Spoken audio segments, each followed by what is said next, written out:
editor. If you don't know what that is, don't worry, we're going to get into it. But we're going to do something a little different today, just to have a little bit of fun.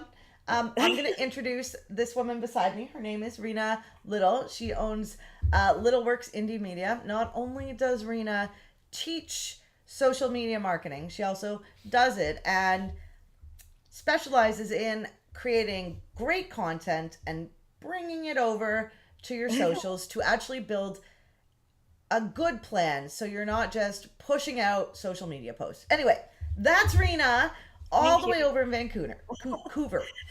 Thanks. Actually, I'm still in a 150-mile house, but I'm generally in Vancouver. That is true. And I would like to introduce Pip from Seymour Digital Media. Pip and Phelan work together, and they are experts in running Google ad campaigns for you that convert and doing on-page SEO that actually works. Yeah. I love that. That's a good introduction. It has a great course too if you're interested in the DIY thing. Yeah. Learn your own SEO and Google Ads. We're actually teaching a little more of the Google AdWords editor today, so I've kind of tried to plan things so I get to talk about one subject a lot in one day.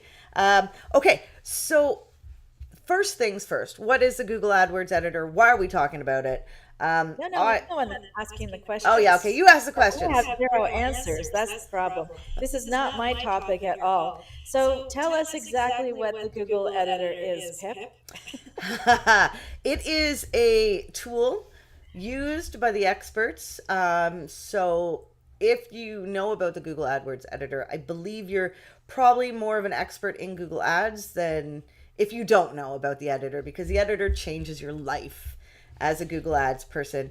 So it's a tool made by Google, and it's it's a program that you download and you use on your computer, and it syncs up with Google Ads, so you can do some work in the editor and then move it into the Google Ads, and you can do bigger things, better things, more things. So some people are just they can create complete campaigns up on Google Ads on the online platform, and that's totally fine. And what you're saying here is that this is the next level of how to organize your campaigns better. Yeah, this is how you do bigger, better, smarter campaigns. So what define better, bigger, and smarter? What does that look like, and how does that play out? Okay, well, so there's a lot to Google Ads, and we're getting more and more calls from people who have had a Google Ads account, and they've had somebody and they thought, this person's not doing anything, I can take it over. And then they take it over, but it's been a couple years, and all of a sudden things aren't working because Google has changed. And so one of the things we do to make campaigns bigger and better and smarter and all the things is we use the Google AdWords editor. So it gives us the ability to, say you create one campaign, I can easily duplicate that campaign, and then do a couple quick changes so they're not identical. But so I could create, now if you don't know, there's different types of match types for keywords in Google Ads. And so I just like that, I can duplicate a campaign. So duplicate the ad groups, the ads, the keywords, the negative keywords, all the settings. And so I'm not constantly reinventing the horse, so to speak. But why? So you've told us that you can duplicate it, but why would you want to do that? Well, for example, if you have a campaign, sometimes you want to use broad keywords, which is unusual. A couple years ago, I would have never said that. But so you might want to separate out a campaign with your broad keywords from your phrase match and your exact match keywords, because broad match casts a wider net. And so that campaign should have a smaller budget, and basically you can basically duplicate a campaign, delete all the other keywords, and just have the broad ones in there. So, instead of slowly creating a campaign, like when you go through creating a campaign in Google Ads, it's a little bit painful, to be honest. Like, they've gamified it a little bit, but they force you, if you don't know what buttons to click, to, add some keywords, make an ad group, right? Make an ad. And when you can look at a campaign in its entirety without having to go through this step by step and you're copying and pasting, I mean, your ads can be almost identical between different ad groups. You just want to switch a couple of the keywords. So much easier to do in the editor. So the editor's for bulk edits, right? Or I see. the other good example is they tell you, so nothing ever gets deleted in Google Ads. Ever. Okay. It's kind of painful, especially if people have, built big campaigns or changed campaigns. And one of the recommendations is to never delete something that's working. So say a campaign's working well and you want to make some changes. What you're told is to duplicate the campaign, make some changes, test it, and then implement, but you never want to change that really well running campaign. Does that always happen? No. But so yeah, the editor so a couple interesting things that I love doing in the editor are, one of the things, if you don't know, is when you write ads, you want to capitalize the first letter of every word, because those are known to get clicked on more than ads that don't do that. So what's it called? It's called title case. So there's sentence case, title case, and then lowercase. And so you want to do title case. So it's just a click of a button. So instead of going through 15 headlines and 4 descriptions and doing every single word, you could just click a button and it changes everything. Excellent. Oh, it's gorgeous. Okay, didn't know that. So title case, I'm taking notes while we do this. And so there's a click of the button to create title case across all of your ad copy. Okay, Yeah, which is nice. All And right. another one is you could change it. So say you have a campaign for Vancouver and then one for Surrey. You could duplicate the campaign and then you could highlight everything, all the ads, and you could switch the Vancouver for Surrey. Okay. So you can create many ads with different locations from that one ad, and Yeah. you can't do that you can't do that easily on the online version. No, I mean so it depends how a campaign is set up. If you're doing campaigns set up based on location, or if you're doing campaigns based on service and or location. The location targeting's changed a little bit because now that they've gotten rid of the text ads and you have something called responsive search ads, you can actually do something called dynamic location keyword insertion. Oh, I So like. so where if my ad shows up in Surrey and the person types in Surrey blah blah blah near me, you can actually make it dynamically change from like Vancouver to Surrey. So So your text for your ad could be something like house cleaning services in Vancouver, but then you can dynamically change to Surrey, Burnaby, New West, yeah. wherever. And if because you only allowed 30 characters or 90 characters, so if you Right. go over it, it will revert back to whatever's Right. the default text, right? So I would do near me. Right. So Okay. cleaning service near me, and then cleaning service Vancouver, cleaning service, and if they don't, it doesn't fit, it says near me. Right? Oh, that's good. That's good. Okay. Yeah. That's good. I like that. All right. Well, let's see. What else do I have on my questions list? Because this is actually not, I've never used the Google Editor in my life. I'm surprised when we were talking that I'm surprised that Facebook doesn't have something like this, because they're always trying to copy each other. But I mean, Yeah. not I mean, yeah. Yeah. You can have dynamic copy actually. And but I don't know how to send it to different locations. But I actually don't have any campaigns that are running like that. Most of my campaigns currently are not location specific. So I haven't had to look into that, but that's interesting. So I could okay. talk forever on this, by the way. Pardon me? I could talk forever on this. I bet. Well, I'm glad. Okay, go for it. We got 20 more minutes. One of the other things you can do is so you'll often when you create Google Ads campaigns, sometimes you end up with duplicate keywords. It's one of the problems in campaigns, and you definitely don't want to be bidding on the same keyword in different ad groups, because then you're competing with yourself. Yes. And yeah. So you can actually go through and get rid of the duplicates. there's just those little things like it's really weird because when you work on the Google AdWords editor, oftentimes you're flipping between working inside the account on Google Ads and then downloading it, making changes, uploading it.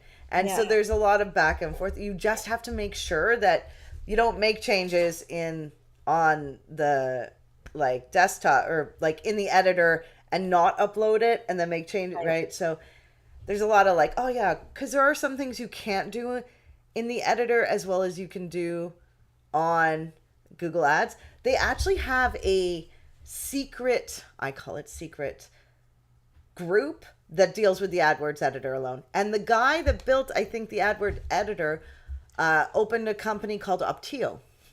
All right. And no, I'm not an affiliate because you have to be super big. But Optio is a third-party tool that will help you optimize your Google Ads. It's not as good as a person, but I mean, we use it and we find it super helpful because it will help you figure out things like optimizing for different audiences, different age groups, like lowering bids for certain age groups, increasing bids for others. So it's a handy dandy tool. Okay. So, yeah.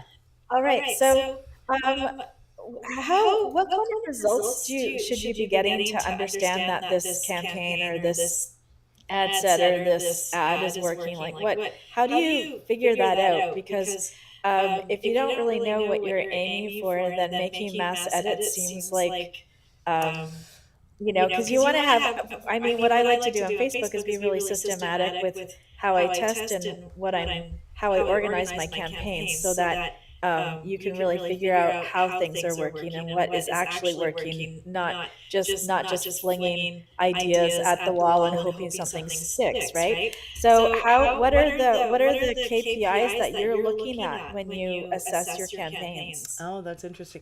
I do have a spreadsheet I'm actually going to share today with the students about how to optimize a campaign and go through a checklist and what to check. Great. Which is a lot. Like you can spend hours on a campaign. Like, so what you check, the first thing you check is depending if they have more than one campaign, what campaign is converting. And then, so some things that kind of help, if you're getting a lot of clicks and then you're not getting a lot of people filling out your form or taking that action that you want them to take, there's something wrong with the page, right? So that's kind of how we gauge, like, great click-through rate, but no conversions. When we know that for a regular e-commerce site, the conversion rate should be 2%. Right? 2%. Okay. And if it's not 2%, and so that we use that percentage across the board. So you might be getting a lot of traffic to your site, but if it's not taking the action you want, whether that be fill out a form, sign up for a newsletter, things like that, right? So if you do bulk edits, you definitely want to be cautious about what you're doing for sure. And, maybe start small. Okay. So just for the newbies in the group, when we're talking about a 2% conversion rate, what we're talking about is you take the number of clicks to your landing page, and then you take the number of actual events that you want to have happen on that page. So it could be sales, it could be actually what Pip was saying, entering your email into that newsletter list or whatever it is. So 2% of that traffic should be taking the action that you want on that page, just to clarify. Yeah. And I mean, you set that up. So when you set up Google Ads or when you're setting up your Google Analytics, right, you use Tag Manager and Google Analytics together and create events. Connect them together so that you are tracking, did somebody click on my email and send me an email? Did somebody fill out the form and hit that thank you page or click that button, or did they, click the phone number? You want to track all of that. I will tell you 2% right there in your goal section. Yeah. So, okay, I think we look at the dollar amount, but that also too. But yeah. Okay, great. It's a hard one because then you have to figure out, like, when someone comes to you for Google Ads, right? We had somebody come to us recently and they sell essential oils, and the average purchase price was $25 for a thing.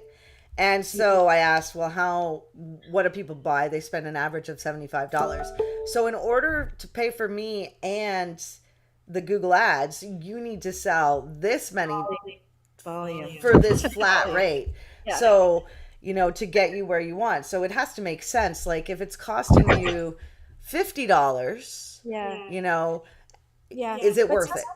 some of the considerations to make in that is that some people look at it really narrow, and this is where strategy comes into play. So if you're looking at, does my profit margin cover the cost of the goods, like cover the cost of the marketing, and then still give me a profit? That might not be the only way to look at it. You can also look at certain items on your website as loss leader. So for example, if you can make a funnel so that that first thing doesn't actually make you any money, but it gets the person on your list so that you can upsell them or sell them repeatedly, then that might be worth it. So for example, like things that people use all the time, like toothpaste is a great example. I mean, people are gonna, if they like your toothpaste and you can get them on a toothpaste subscription, then the first month might not actually cover your cost of the advertising to get that, to acquire that client,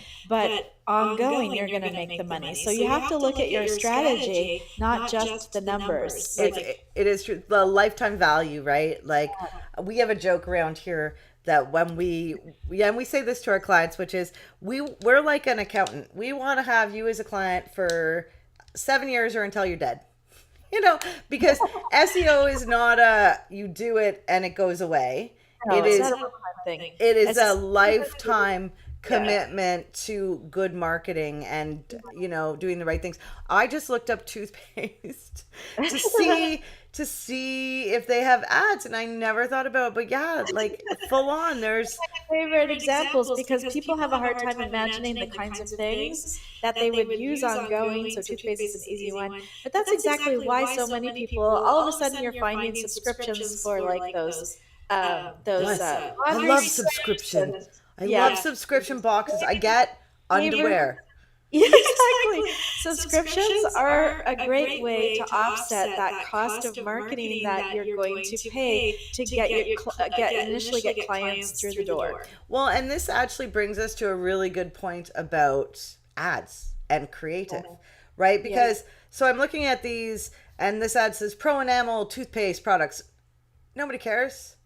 What they get that feeling of blah blah blah, whiter teeth, feeling of clean mouth, right? Like a carpet cleaner. It's not about getting my carpets cleaned. It's about getting rid of the odor, getting rid of the stains. So it's a hard one to put your head around your customers. That's really needs. But then we're in a totally different. We should do a session on creative. Oh, we should. That would be really good. But yeah, that's exactly it. Like you want to really figure out what that point paint is.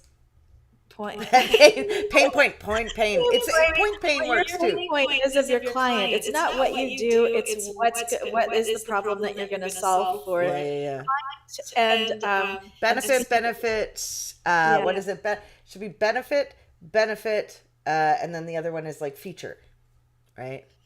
So Pro Enamel would be feature.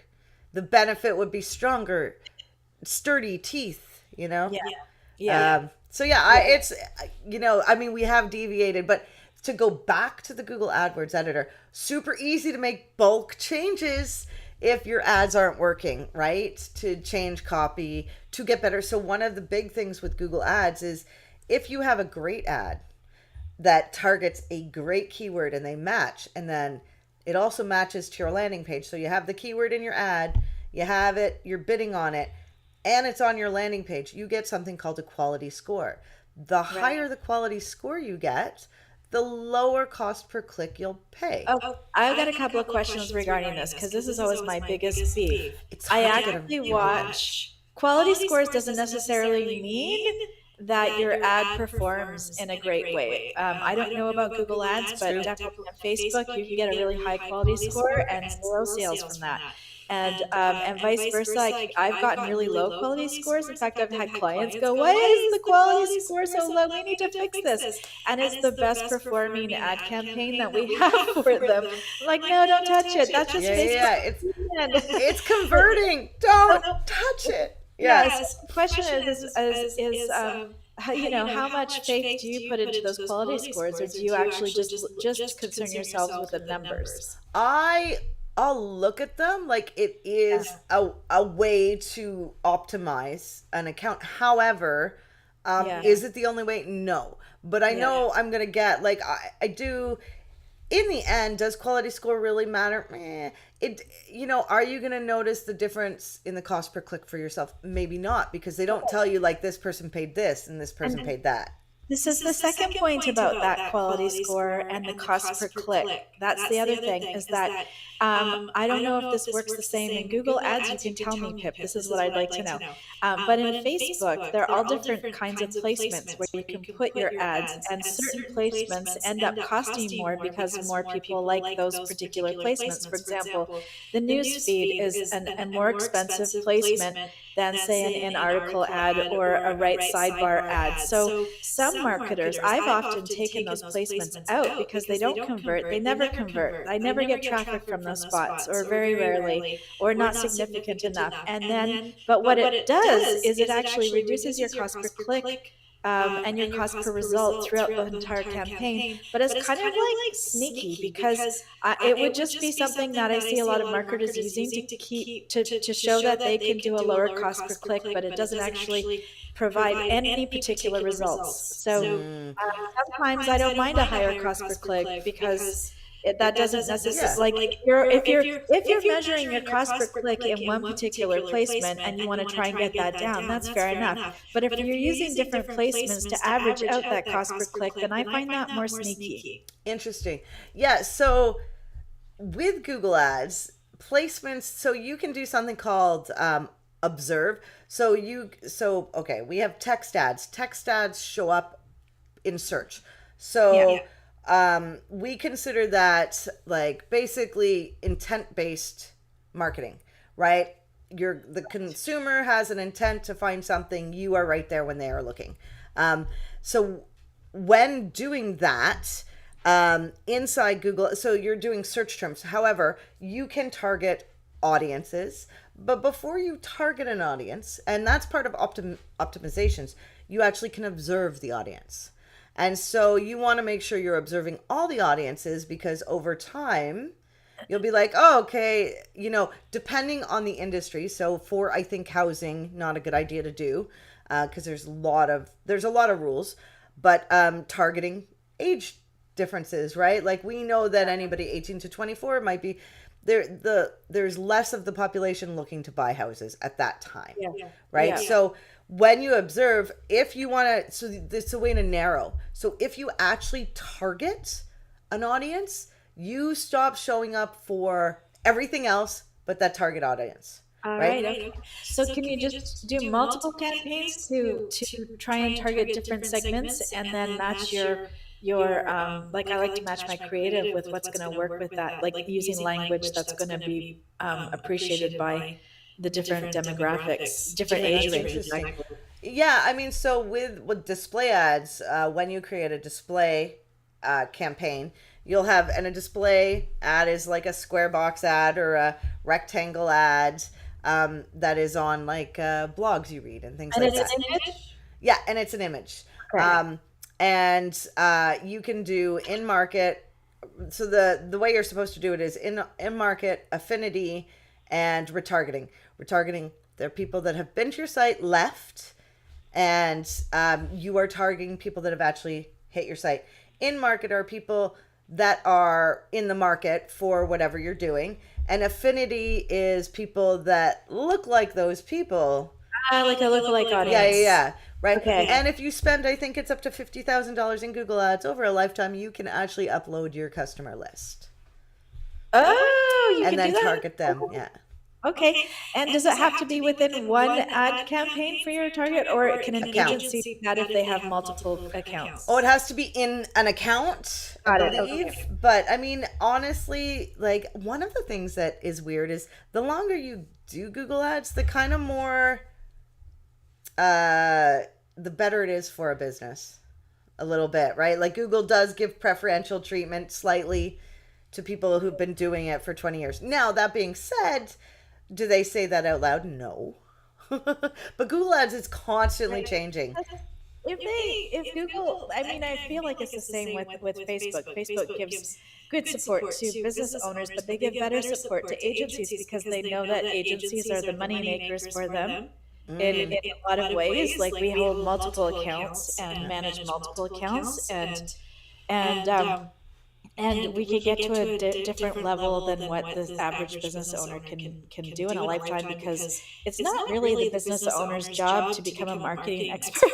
In fact, No. it should be, because you do need a, either you need the time or the degree behind you to learn the nuances and keep up with all of the changes, and it's just impossible. Even when I mean, I'm sure you find this in your teaching It's course, why we but in my, specialized. It's why we yeah, specialized. yeah, well, 24, like I've got a 24-week program, and it's like people have this expectation that they're going to be able to do it all. And it's like, no, you're going to be able to do a good, significant amount of a variety of basic things that's going to get you started and also help you analyze other people's work when you do go to either contract out or hire in. You know what you're asking for and what you're looking for. You're not just doing it blind. And a business owner shouldn't become a marketer. If a business owner loves Unless they're marketing, in they should marketing. support marketing for everyone else. Like that's not. You want to be working in your business, not In it, not on it. On it, not yeah. in it. Yes. It's one of those funny things because it's important to know different things. I mean, marketing has changed. Like 10 years ago, 15 years ago, when I worked at the newspaper, oh God, I think it's been that long. So, you'd have an ad and then people would make a phone call, or you'd have an ad and people come to your store, right? Then Yeah. it changed from having an ad to going to a website and then Yeah. going to the store or calling. Now it's like there's no newspaper and you go to a website. On average, right? They're smaller or different. They definitely have been hit hard. But so marketing has changed and it's almost democratized. So it's not the big, like, okay, there's Chorus Entertainment we have, which owns like all the TV channels and all the radio stations. But then there's the smaller guys like us. So But I would still, we should have another conversation about that. I would argue that it's not democratized, but there is better access for regular people, I would but agree. it's still owned by Well, we very are. few people. Phelan and I make jokes when we teach our course and we talk about SEO. We are like, we are the serfs for the Google landowner, right? We do what they want. We bring them the things to praise them. Yeah. And they could kick us off at any time. We That's just exactly right. we churn the land, churn. That's I'm not a farmer, if y'all can't know, but I always want to do the analogy of gardener to SEO. Churn the butter, and we till the Till land. we till the land. Oh, so funny. We are slowly running out of time, so I guess the major takeaways from today are: if you're interested in Google Ads and you want to learn that, reach out because we teach it. We love it. It's hard, but fun. And the AdWords editor is something that experts use. So if you're hiring a Google Ads person, maybe a question to ask them is, hey, do you use the Google AdWords editor? And if they say no, what is that? Maybe don't hire them.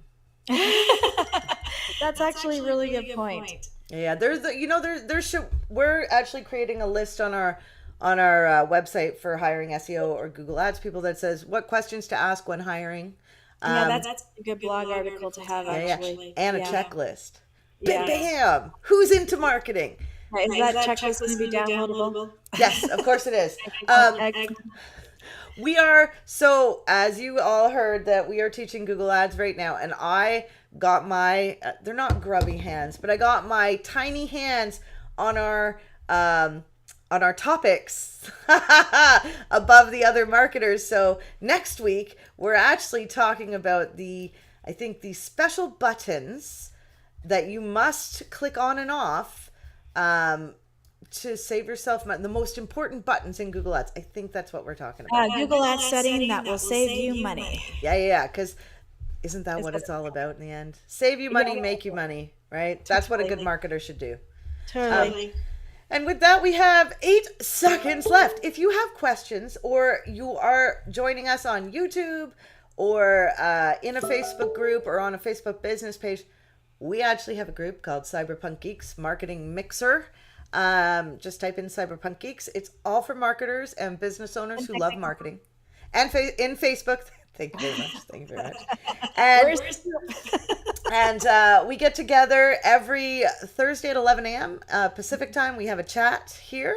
And there's also a, what do you call it? It's like a Friday happy hour. Happy hour. So I host a happy hour on Friday at 4 p.m.